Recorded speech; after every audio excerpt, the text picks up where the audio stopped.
Hi, Doug Andrew here. Oftentimes as a financial strategist and retirement planning specialist, I would find that people were going down the highway of life, so to speak, trying to achieve financial independence as their destination. And they would have one foot on the gas pedal, so to speak, and the other foot on the brake pedal. And they had no idea they were doing that.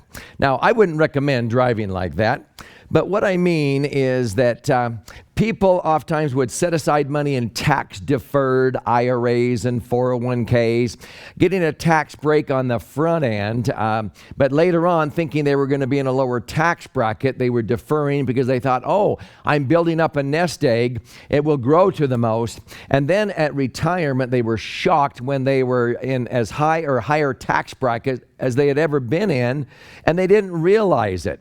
Now, simultaneously, they had the other foot on the brake pedal because they were killing their best partner, Uncle Sam, in the process. See, people put money in IRAs and 401ks with pre-tax dollars, thinking that at retirement they're going to be in a lower tax bracket. They were actually ensuring that they weren't going to be in a lower tax bracket by having the other foot on the brake pedal. What do most people do? They send extra principal payments against their mortgage, which is not the quickest, smartest way to get out of debt. I can show you how to get out of debt 2.5 years faster than sending extra principal payments to the mortgage company. That's another topic. But when you're doing that, you're killing your partner, Uncle Sam, in the process. You're killing that deduction.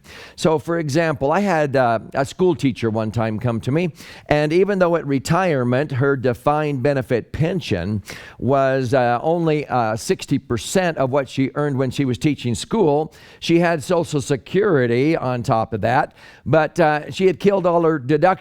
She was paying as much or more in income tax in retirement than when she taught school. And then when she took money out of her 401k and 403bs and tax shielded annuities, she was in the highest bracket she'd ever been in her life, and she paid back every dime in tax in the first 2 or 3 years of retirement that she had ever saved over 30 years on the contribution years. That's because she paid off her house. She didn't have that deduction anymore. She had that foot on the brake. She no longer is putting money into tax-deferred accounts, so she doesn't have that deduction. She doesn't have any children or dependents. Even if they're still living with her, she can't deduct them. So she doesn't have all those deductions. And then what happens? Most people continue through retirement with one foot on the gas pedal and the other foot on the brake pedal, and they can't figure out why they're going to outlive their money. I suggest you don't go down the highway like that. See, all the dogs barking up the wrong tree doesn't make it the right one.